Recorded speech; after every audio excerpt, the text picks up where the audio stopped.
Hello everyone, and in this video I will explain why we have been seeing such a thundery couple of days yesterday and today, and it might possibly occur again over the weekend. Also, we will cover something about Storm Gerrit, and that it actually produced a supercell storm over the UK, but that same storm passed over Ireland, but there's nothing to confirm that that was a supercell at the time.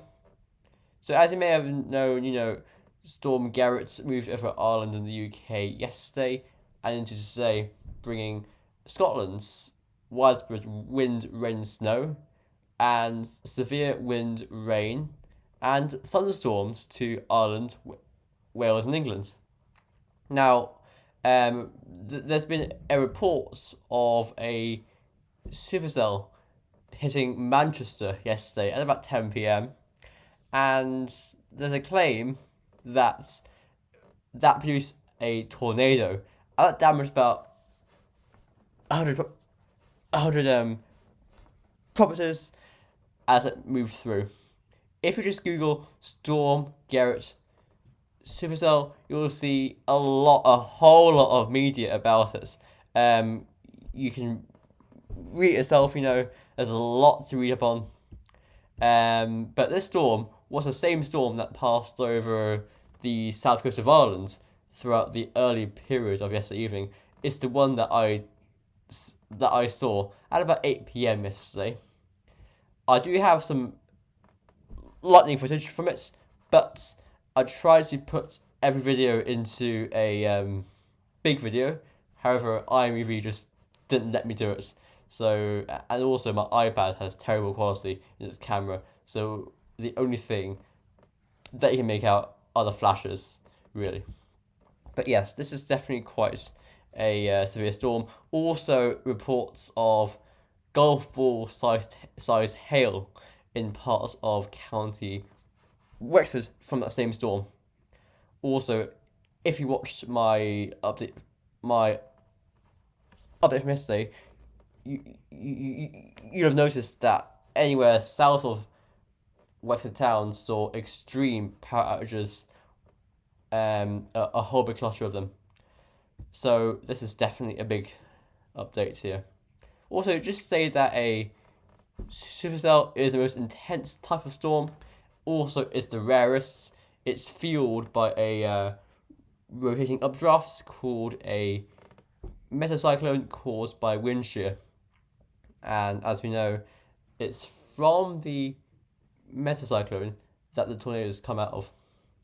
So, just to explain now why we're seeing this thundery pattern.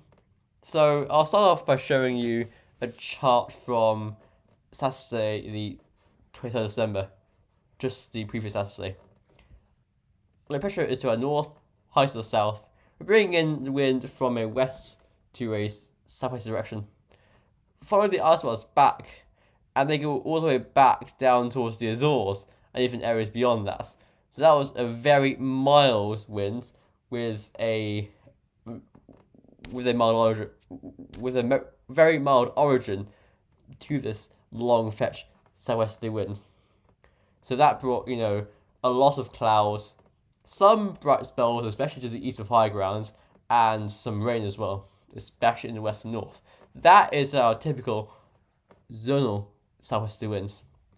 Flick to today's chart, Thursday's chart, the 28th of December, you can see that it's changed. So the high to the south has pushed out to our west, far to our southwest, and now the low pressures have come southwards a bit. Again, the wind is coming in from the southwest, but follow these icebergs back. They go all the way back to Canada, Greenland, and the North Atlantic. Cold. So this southwesterly has a cold origin, and as this cold air travels a long way, a long sea track over this comparably warm or hot Atlantic, you see convection as that moisture rises into the cold air, and explosive clouds form. The cumulus and cumulonimbus clouds form, and all of the sea track, all that warm air and this very cold air coming out of the Arctic and so on, and you can see islands here. So by the time they reach here, they've had so much fueling that they're big showers, huge storms, and so on. Also today we had a lot of storms in the west this time. A few storms this morning off the south coast, and there was one thundery shower over parts of South Dublin today in the evening as well. So today was also quite a thundery day. There was a warning for storms in the western half of the country.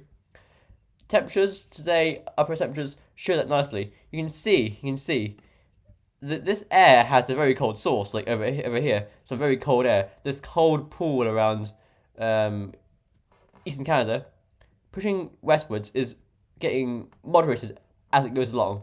So this southwesterly has a cold origin, and this cold air is being modified, but the cold air is heating up and getting the moisture and causing convection. Whereas if I show you the upper temperatures with this southwesterly has very mild origin. So mild air, mild seas, very, very cloudy.